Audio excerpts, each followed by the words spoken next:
make sure that it doesn't happen again. So thank you, Mr. President, and I yield the floor.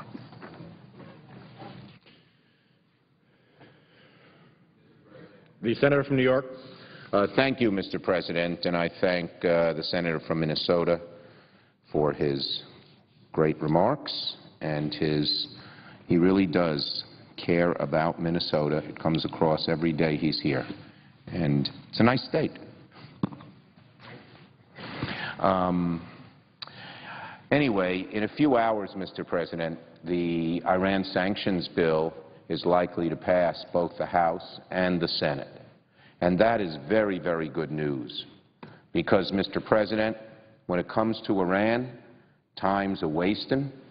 We need to ratchet up the pressure. And this is a powerful package that will paralyze the Iranian economy. It tightens the screws, tighter, tighter, tighter, so that the Iranians will have no choice but to see their economy basically in desperate shape if they continue to pursue obtaining a nuclear weapon. And I'd like to thank my colleagues, Chairman Johnson of the Banking Committee, who's put so much time and effort into the Iran sanctions bill and done such a great job. I want to thank Ranking Member Shelby. We go to the gym in the Senate at about the same time early in the morning, and we've talked about this bill repeatedly, and I know how much he cares about it. I want to thank my colleague from New Jersey, who I've worked with on this issue long and hard, and he's taken a great leadership role, Senator Menendez. He's been relentless in pushing this bill. And those who wish not to see a nuclear Iran, as so many of us wish to not see that, owe Senator Menendez a great deal of thanks. And I want to thank my friend Senator Kirk, who, even though he is not here in the chamber physically present, has made this his highest priority. And we've worked together on this issue a long time, and we continue to wish him a speedy recovery. Well, Mr. President, I believe when it comes to Iran, of course, we should never take the military option off the table. But I believe, almost everyone in this chamber believes, our President believes, and Prime Minister Netanyahu believes, most Israelis believe, that the economic sanctions are the preferred way to choke Iran's nuclear ambitions. If we can achieve sanctions and Iran truly backs off, not with a feint, but in reality, by meeting the three standards that both President Obama and Prime Minister Netanyahu have set, turning over any 20% enriched uranium, stopping producing any 20% enriched uranium, and destroying the new facility at Qum, then we will have achieved a great victory. So, we have to move forward. Earlier this year, a group of bipartisan senators, I was proud to be amongst them, led by Senator Lieberman, called on the European Union to exert more pressure on Iran by imposing an oil embargo on this rogue regime. Well, our European partners have done just that, and their oil boycott is working. That, too, is furthering to ratchet the pressure on Iran's nuclear program. Last November, the report on Iran's nuclear program by the IAEA was its most alarming yet. It proved beyond a shadow of a doubt that Iran is developing a nuclear weapon, and according to published reports, they could have at least one workable weapon in less than a year and another 6 months after that. So we don't have much time, and ratcheting up the economic pressure is imperative. We cannot dawdle. We cannot sit around and say, let's wait 6 months and see if the existing sanctions are working. We have to ratchet up that pressure so that Iran sees that it is not in its interest, economically, politically, militarily even, to pursue the path that they have thus far chosen. The IAEA report details a highly organized program dedicating to acquiring the skills necessary to produce and test a nuclear bomb. And earlier this year, DNI Director Clapper told the Senate Intelligence Committee that Iran's leaders even seem prepared to attack U.S. interests overseas. And so we know that Iran is on the path to continued evil. Just last week, a suspected suicide bomber killed 6 people and wounded 30 aboard an Israeli tourist bus in a coastal town in Bulgaria. And Israel believes, and I tend to agree with them, that Hezbollah and Iran are to blame. Many questions remain about the bombing, but many Western counter-terrorist officials share the suspicions that Israel and I, frankly, both have. So by giving our government the capability to impose even more crippling sanctions on Iran should they continue with their nuclear weapons program, the House and Senate are putting forth a tough, smart plan to, again, ratchet it up and prevent, hopefully, God willing, the very real threat Iran possesses to the U.S. and our allies, particularly Israel. I'm just going to add, my statement will be added to the record, and so I'm not going to go over what the bill does. That's been talked about. But I want to mention one other part of the bill before I sit down.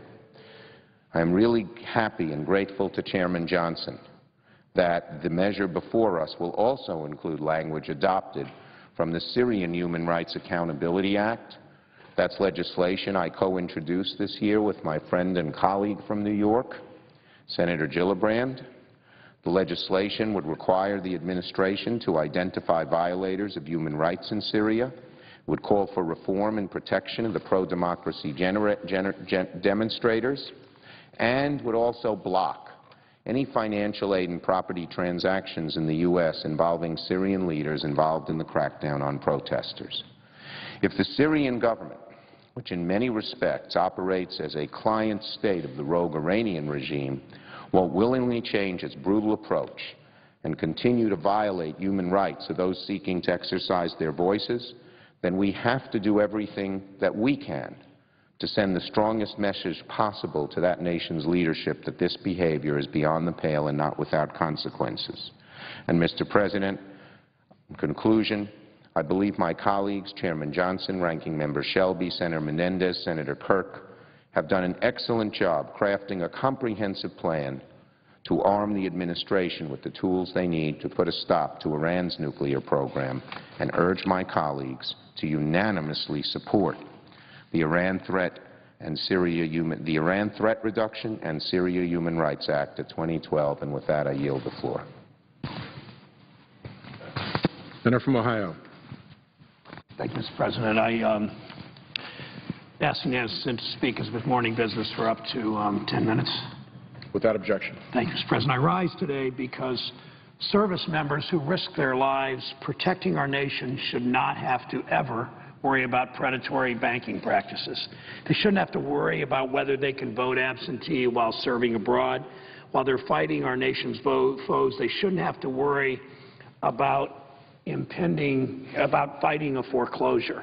And when they're serving our country, they shouldn't have to worry if their civilian job, if they're Guard or Reserve, they shouldn't have to worry if their civilian job will be available when they return.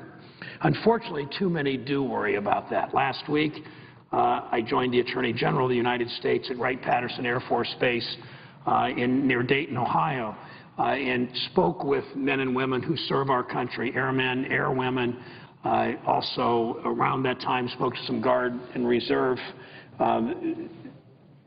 members of the Guard and Reserve who serve our country about some of these fraudulent practices, that when they're overseas, some of them don't know if they return, if they're going to still have their job. They don't know what happens to them when they go back to school, if they were enrolled in a university, private or public, or 2-year or 4-year. They don't know what happens sometimes with their families in foreclosure and financial fraud.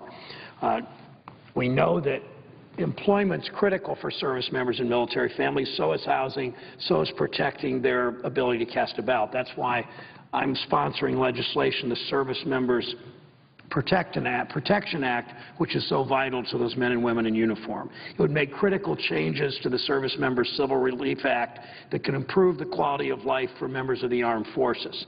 My bill first would strengthen housing and lending rights for service members. Right now, a bank cannot foreclose upon a service member while they're serving overseas until it gets a court order, yet the bank has no real obligation to actually investigate whether a homeowner is on active duty overseas. My bill would require lenders who want to foreclose on a home to conduct a meaningful investigation into a borrower's military status. It would increase civil penalties for violating a service member's rights as a homeowner. The bill also would strengthen enforcement for the Uniformed and Overseas Citizens Absentee Voting Act to make sure service members' votes are counted. It would create a nationwide standard for getting absentee ballots to overseas service members in a timely fashion. And finally, Mr. President, it would make sure service members can return to their jobs after they've completed their military services with the seniority and pay rate that they would have earned if they remained continuously employed by the civilian employer. We know that the Guard and Reserve that are called up leave their civilian jobs, too often come home to the uncertainty of what happens when I arrive home. Members of the Guard should not have to worry about whether they will return home to the same job and the correct pay rate. As citizens of a grateful nation, we have a responsibility to do something, more than something, to protect service members' rights as they sacrifice to keep our country safe. That's why I urge my colleagues to stand up for our service members. It's time we serve those who served us. Thank you, Mr. President. That's the absence of a quorum. The clerk will call the roll. Mr. Cook.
from Alaska.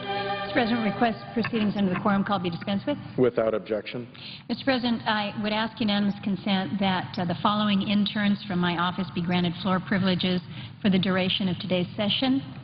That would be Janessa Albertson, Carly Colligan, Cale Klingenpeel, Courtney Lewis, Tavish Logan, Joseph Mueller, Catherine Tamara, Marissa Torgerson, Sierra Udland, Doug Watts, Mari Freitag, and Parker Hamans.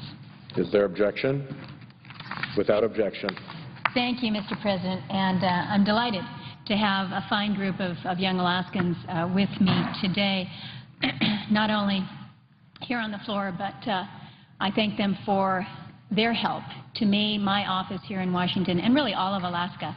They've been back here for a month, have done a great job, and it's always a true delight to have good, high energy from back home and to help me in the work that we do here. So pleased that they are with me. Mr. President, I rise today to discuss an issue that people back home are talking about a lot. We're discussing the federal government's need to plan for the increasing levels of marine debris that's hitting the Pacific coastline, whether it's out in Hawaii or all the way up north to Alaska. This debris that is coming from the earthquake and the tsunami that struck Japan last March. This, again, is something that as folks are out fishing, as people are out walking our beaches, it is a subject of great discussion and debate. We all know that that tragic event claimed nearly 16,000 lives, destroyed community infrastructure, homes, livelihoods. Our prayers continue for the ones who we have lost and those who have lost their loved ones. Now, as horrifying as these natural disasters were, we remember that earthquake. The ground shook from anywhere to 3 to 5 minutes. The tsunami rushed to the shore and then receded. But the devastation to property that we saw move out from the shores there in Japan, the devastation to property on other coastlines continues over a year and a half later as we begin to see the debris pile up on our shores over here. Now, the Japanese government has estimated about 5 million tons of debris were carried out into the ocean. We are assuming or have assumed that the majority of that either sank or will sink, but there's really no firm estimate, no concrete idea of how much is still floating or when it will reach our beaches. But in Alaska, we know that it has been arriving. We saw the first evidence of it last winter, and it arrived ahead of the projected timelines. It's probably understandable that we were not able to anticipate exactly when the tsunami debris would start arriving, but now that we're starting to see it along the shoreline, I think it's no doubt but that we need to respond. Last January, trying to get ahead of the curve, if you will, I held a roundtable in Anchorage to find out what our state and our federal agencies were doing to prepare for the debris that we knew would be coming to our shores, how the interagency work would be coordinated, how individuals could report sighting and navigational issues. I think I've mentioned on this floor, I have 2 sons that are out on a fishing vessel in the Gulf of Alaska. As they crossed the Gulf, would they encounter debris from tsunami? We saw at one point in time a Japanese vessel that was literally a ghost ship, a relic from that tsunami. The Coast Guard took that vessel and got it out of the navigation channels. But as Alaskans and people that live on the coast, we're very aware that when there is stuff out in the water that is uncharted that we don't know about, we want to know and understand a little bit more. This past June, I joined the U.S. Coast Guard to see for myself what was washing up on some of Alaska's remote shoreline, our beaches. We flew out of Cordova, Alaska. We went out to Kayak Island. Kayak sticks out from the coastline at an angle that allows it to collect an incredible amount of marine debris on just an average year. So the reason to go to kayak was to see what else might be unusual other than the typical marine debris, the nets, the ropes, the buoys. We saw real evidence of what was coming our way from the tsunami. We saw colored buoys. We saw large styrofoam blocks. There was a large container that had washed up very recently. We've got a picture here from NOAA that shows some of what we saw washed up there on kayak. These are all the plastic buoys here. The black ones, we were told, are what you see more of coming out of Japan. Now, have we been clearly able to identify that these came from Japan or this was the usual marine debris? NOAA is working to sort all of that out, but that gives you somewhat of an idea of some of what we saw out there on Kayak Island. Now, many saw pictures of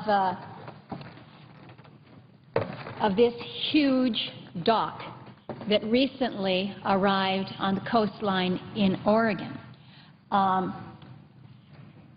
Just looking at the size here, recognizing that this concrete dock that had flotation on either end traveled all the way across the Pacific, literally in one huge slab of a piece, washing up onto the Oregon beach. I think folks looked at that picture and the word was, wow. And again, if you're a navigator, if you're a fisherman out there and you run across this in the water, real evidence of why we need to be concerned. This next photo is one from the Pacific Ocean, somewhere out in the Pacific. This shows the objects that are creating, again, a hazard to navigation. These same materials, they're going to end up somewhere, on some shoreline, whether it's on our beaches, in our ports. Think about the impact that they may have on sensitive habitats, making them unusable, certainly deadly for certain marine animals, shorebirds, other species that may rely on them. I think what's important to recognize from these three pictures that I've just shown you is what we're seeing now is the debris that is floating on top or at least partly out of the water. And we're seeing it coming to U.S. shorelines earlier than might have been anticipated because in addition to the currents from the ocean, it's being moved along by the wind. And so what we're seeing in Alaska primarily are those buoys that sit clear up out of the water. But you can see fishing boats, building materials, roofs. Again, this is what we can see because it's above the water. One of the real questions that we need to ask is, so what's below the water? What's just below the surface that we can't see at this point in time? Now, a couple weeks ago, I met with some representatives from the Yakutat-Tlingit tribe from Yakutat, Alaska. Yakutat is in northern southeast Alaska. It's the northern part of the Tongass National Forest on the eastern side of the Gulf of Alaska. It's a very remote community. It's only accessible by air or by boat. The closest community is hundreds of miles away. And again, it's surrounded by the Federal Park Service and Forest Service lands. So what this community is doing, the tribe, the city, the borough, they're meeting weekly to assess the debris that's coming up on their beaches, and they're trying to put together a response. They've done some cleanup along 15 miles of area beaches. There's a beautiful, beautiful beach called Cannon Beach. It has black sand. It's absolutely gorgeous. I visited it in March. And now what we are seeing is again the styrofoam, the housing foam, the buoys that are coming up on the beaches there outside of Yakutat. They estimate that they've got about 600 pounds of marine debris per mile. The borough has 1,074 miles of coastline. So as a small village community, they're looking at the possibility of, say, 3,000 tons of debris. This next picture here is actually from Yakutat, and this details another problem that our coastal communities are facing. And this is, what do you do with this marine debris? Because our landfills, particularly in southeastern Alaska, our landfills are maxed out or close to being maxed out. The landfill space is filling up and could very, very quickly be overwhelmed by tsunami debris. So not only are they tasked with cleaning up beaches that are very rugged, very remote, most you simply cannot access. There is no road to access. You can't land a vessel or a boat on the shoreline because in far too many areas it's just too dangerous. So how do we access this? That's one challenge. It's costly to do is the second. But also the challenges that we face with, now that we've collected it, what do we do with it? So they're exploring some pretty creative solutions, some alternative disposal solutions. This is a community I've reported on before, excuse me, extremely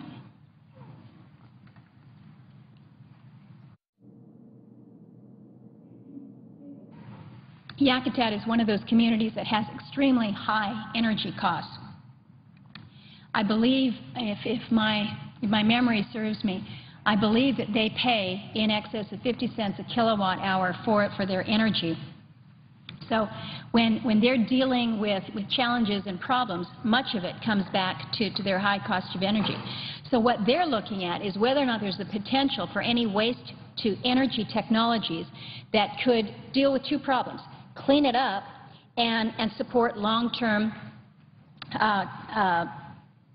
efforts to deal with the high cost of energy. So it's kind of a twofer. You figure out how you can turn this into an energy source, and you can also support long-term community marine debris cleanup efforts. So you've got this small, remote community really on their own, facing a beachful, truckfuls of debris. Now, the state of Alaska has engaged in tsunami debris coordination. I'm told the Alaska region representatives of the federal agencies are as well. But headquarters of agencies across the federal government really need to be part of the plan and to engage creatively as we address this accumulating debris. Now, we're a state. I don't have my typical Alaskan map up here that I usually do when I speak, but as a state with incredible coastline, more coastline than the rest of the country put together, we depend on our marine resources for sustenance, for livelihood, recreation. We value a healthy coastline to support a resilient marine environment. Our fisheries, our tourism, our coastal communities they're so dependent on a strong and sustainable region. And I mean, think about it from the tourism perspective. When somebody's paying thousands of dollars to come up to Alaska to visit remote and wild areas, they're certainly going to be disappointed if they're greeted by a beach full of styrofoam or pass by these mini debris fields. Communities up and down the coastline really need some assurance that headquarters of various agencies are going to be part of the cleanup plan. Think about what happened after Hurricane Katrina. FEMA compiled a document denoting the debris removal authorities of federal agencies. And that document kind of outlines the Departments of Agriculture, Commerce, Defense, Homeland Security, and Transportation. They all had a role to play in debris removal. So for this reason, and using this as an example, I've asked the White House to establish and to lead an interagency task force to plan for tsunami debris.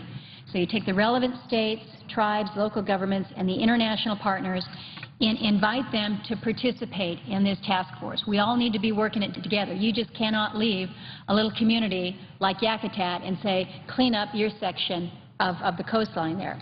Now, I know private and government Japanese representatives have expressed interest in helping with the debris problem. The ability for Japan to offer experience and technology with waste-to-energy devices, I think, could provide a great opportunity for U.S.-Japan and public partnership coordination to come together and address the impact from the debris. Now, there are many reasons that we need to be acting now. It's probably a difficult time of year for us back in Washington, D.C. here to think about winter storms. We're enjoying some pretty warm weather back here, but what we need to recognize, what we need to think about is what winter weather in Alaska will mean for accumulating debris. We've got a lot of areas that are already impacted by tsunami debris that have huge tide swings. So you add to that winter storm and wave action. And in areas with beaches, some of the debris that we see will be buried deep by the sand, only to be uncovered while snow conditions and spring breakup make accessing the coastline really very challenging. We've got extreme tides, and then, of course, the weather will also move the debris up into the tree line, making access and removal even more difficult. This last picture down here, I think, will give you some indication of what I'm talking about when you think about the Alaska coastline. This is in a part of the state called Montague Island off of Kodiak. But what you'll see is with good high tides and just the weather that we get, trees that have just come down that are part of the ocean accumulation come up to the shore. But you can see tucked in, kind of sprinkled like confetti, some of the styrofoam that has washed up, again, this marine debris that we're seeing. But think about how difficult it is to get in and access some of this after these winter storms that we see. When debris lands on rough and rocky shorelines, wave action is expected to break that up. We know that happens, but I'm already concerned about our marine life and birds and animals, marine animals, consuming these smaller plastic particles that have been broken down by the wave action. Allowing a chunk of styrofoam that's easy to pick up today, when you've got reasonably good size pieces, you can go ahead and pick that up. But it's going to be much more difficult to do that when it's been broken down by wave action. So again, all of this argues for prompt action. Now, maybe the best that we can do for now is just pick up the debris and store it somewhere. But as you saw, looking at the Yakutat picture, storing it in a landfill in most of these communities is probably not going to be feasible. Baling technology could be available to Alaska communities for about $10,000 for a baling machine that would at least support the voluntary cleanup efforts, provide a means to store the debris rather than forcing strained landfills to absorb the incoming debris. I throw this out here because I think it's important that we get creative about this.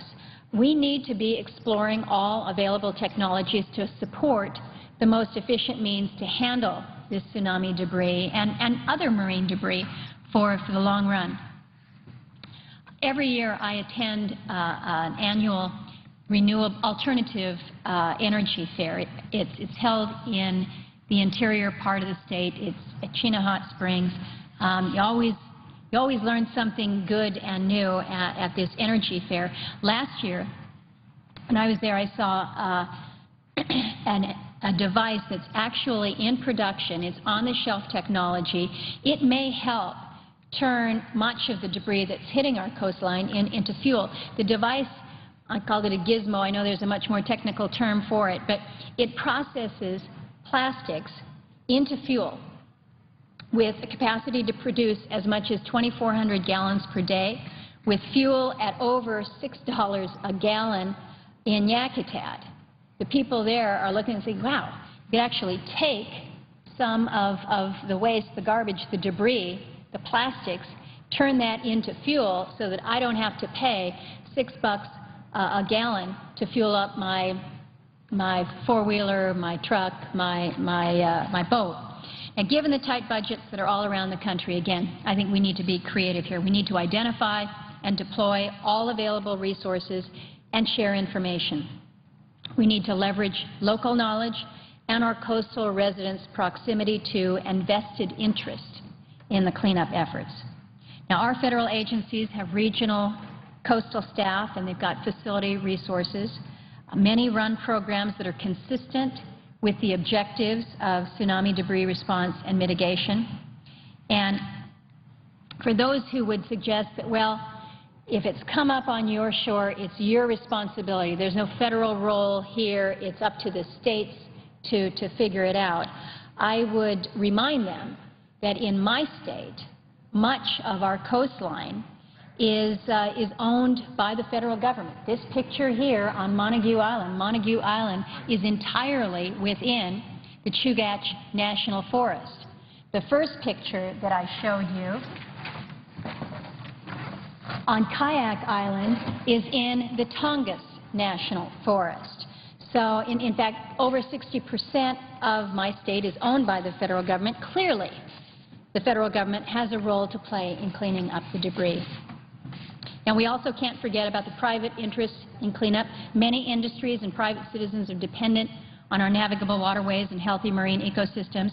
We need good communication, leadership, and a plan to guide an interagency and public-private approach to solve this challenge during what we would all acknowledge are difficult fiscal times. I commend the NOAA marine debris program for their coordination in response to this work. But the fact of the matter is, Mr. President, they are a small and an overtasked program. They need help of their federal partners to address this as a national priority. So I would encourage my colleagues to join me in recognizing that marine debris is a national problem as well as a priority, and a comprehensive response to the tsunami debris that we're seeing on our shoreline in Alaska and other Pacific Northwest states are seeing, in addition to Hawaii. Comprehensive response is past due. With that, Mr. Chairman, Mr. President, I suggest the absence of a quorum. Senator from Iowa.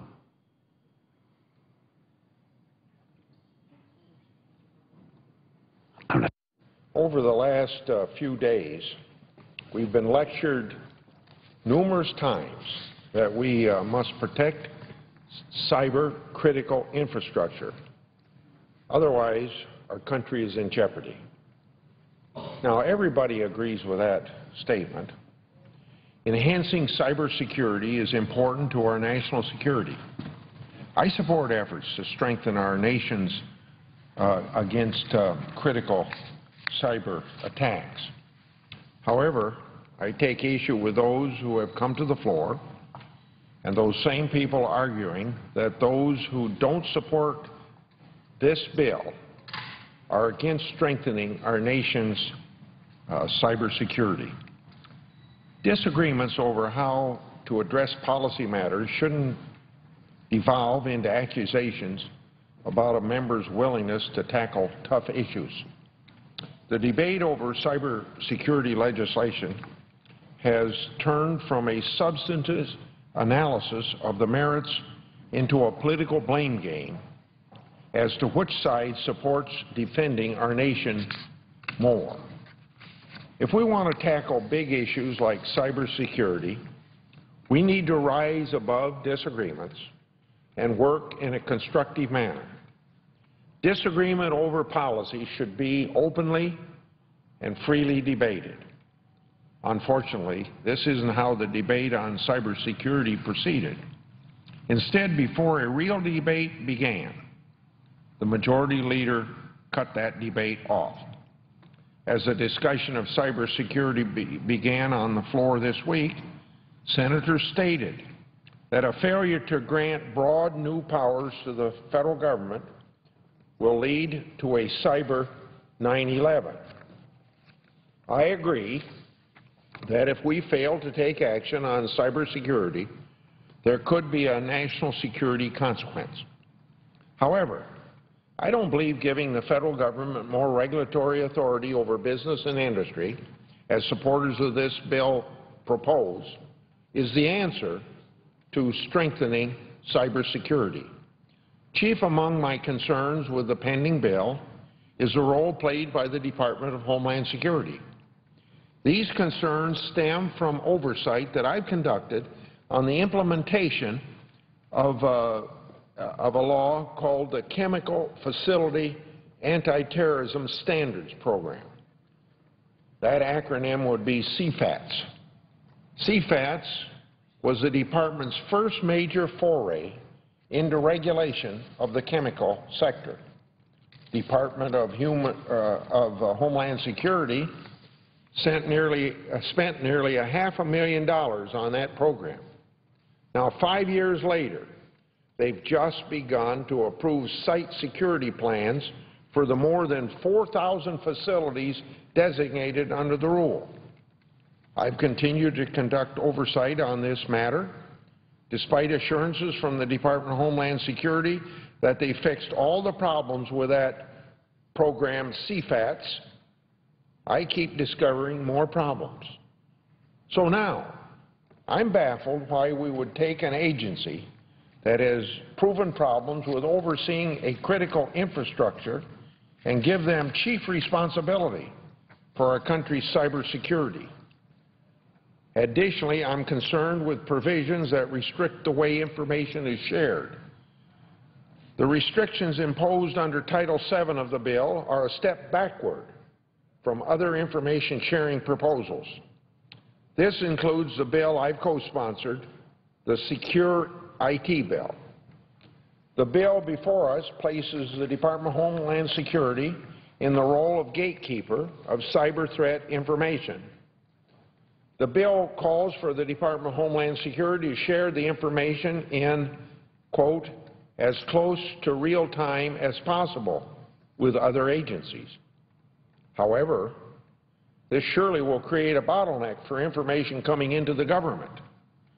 Further, Title VII includes restrictions on what types of information can be shared, limiting the use of it for criminal prosecution, except those that cause imminent harm. This is exactly the type of restriction on information sharing that the 9/11 Commission warned us about.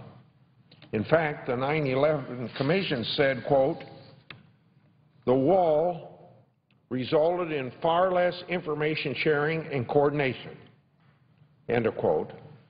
The 9/11 Commission further added, quote, the removal of the wall that existed before 9/11 between intelligence and law enforcement has opened up new opportunities for cooperative action, end of quote. Why would we even consider legislation that could rebuild these walls that threaten our national security? How much of a real debate have we had on those issues that I've raised? The lack of a real process in the Senate on this very bill amplifies my substantive concerns. In fact, this is eerily reminiscent of the debate surrounding the health care reform bill. During that time, then Speaker of the House Pelosi declared, quote, we have to pass the bill so that you can find out what is in it, end of quote. Well, we all know how well that worked out. Years of litigation later, the public is still learning what surprises the majority and President Obama had in store for the nation's health care system. Now, here we are once again, in the last week before our August summer break, tackling a serious problem that hasn't been given full process. I don't want cybersecurity legislation to become another health care reform bill. If we're serious about our nation's security, then shouldn't we treat it as serious as it really is? We all agree how serious it is. We're told that the Senate has been working on cybersecurity for 3 to 5 years. However, we haven't been working on this bill before us for that long. The bill before us was introduced 13 days ago, and it was only pending on the floor for 4 days before the motion for cloture was filed. It didn't go through the normal committee process. It wasn't debated or amended. Instead, it was brought straight to the floor, and we're being forced to consider it under a very rushed schedule. Talking about the danger of cyber attacks for years isn't the same as discussing the impact of the actual text of the bill, which could become law. The words on the 212 pages of the bill are what must be analyzed, and analyzed in detail. In fact, no one, except a handful of senators, actually knows what the bill says or might say. And of course, that's a process that debate in the United States Senate accomplishes, or at least tries to accomplish. We need full process, and unfortunately that has not happened, and it doesn't look like it will happen. And why won't it happen? Because the majority leader has limited debate. This week, we were told that a group of senators and their staff were working on a compromise. Again, that's something that all of us as a body don't know much about. We need an open debate in order to process this, as opposed to huddled backroom meetings. I don't think this is the way we're supposed to legislate. The people who elected us expect more. They expect transparency, because they know when you get transparency, you have accountability. How many senators are prepared to vote on something this important without knowing its impact because we haven't followed regular order? Are we to once again pass a bill so that the American public can then at that time find out what's in it, a la Speaker Pelosi's statement on health care reform?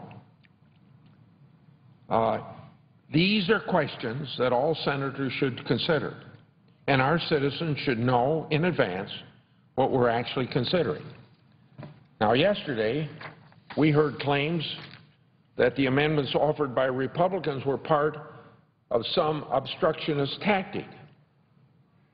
Why isn't the same statement made about the 77 or so amendments filed by Democrats?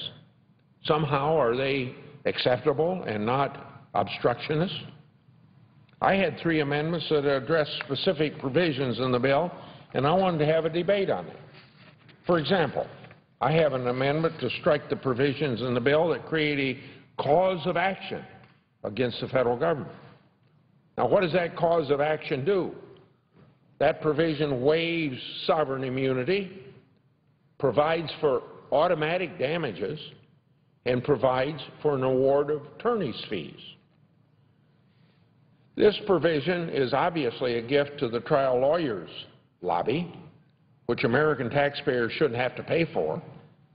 And I don't think class action lawsuits against the government will help us prevent cybersecurity. Another amendment of mine would have removed industry-specific carve-outs from the bill.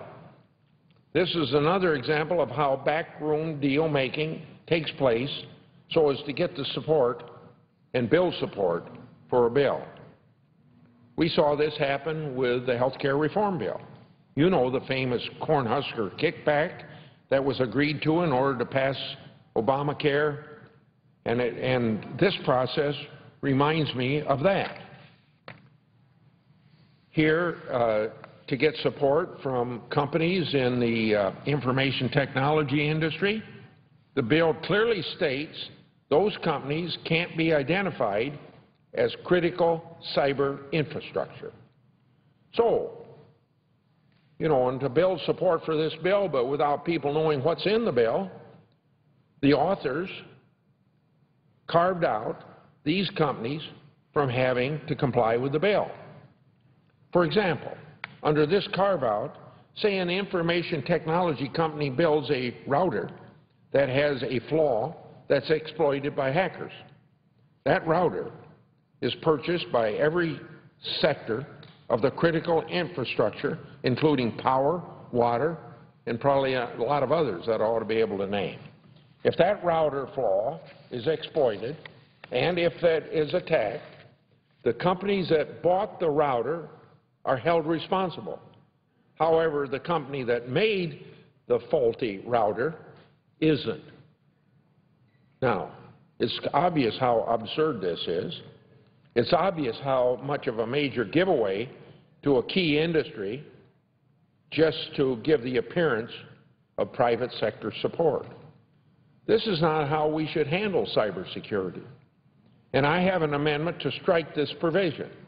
We should openly debate this issue and discuss whether this is the right course of action to give a carve-out to a specific segment of industry. Again, the carve-out was a deal cut with one purpose, to limit opposition to the bill. Well, that wasn't good policy in 2009 on the Cornhusker kickback in the health care reform debate, and we should learn from that lesson that it's obviously not good policy in 2012. I also know that Senator Ron Johnson of Wisconsin had an amendment that the Congressional Budget Office issue a score on the cost of the bill before it could take effect. Why were the supporters of the bill opposed to doing that? Do they believe that they have a right to spend millions or billions of taxpayers' dollars at will without making the amount public? Are the supporters of the bill really prepared to vote for this bill without revealing how much it will cost? But I won't get a chance to debate my amendments or Senator Johnson's amendment before the cloture vote, because that's how the majority leader runs the United States Senate. There are serious questions about this bill. It needs to be amended. We need to discuss changes. Unfortunately, it doesn't look like that's going to happen. I know some will again say that this has been a long process. The only thing true about that statement is that the issue and problem has been discussed for a long time, but not discussed for a long time on this bill. If we're serious about addressing this problem, then let's deal with it appropriately. Rushing something through that will impact the country in such a massive way isn't the way that the most deliberative body in the world, the United States Senate, should do its business. It's not good for the country, and it's obviously not good for the reputation of the United States Senate. I yield the floor.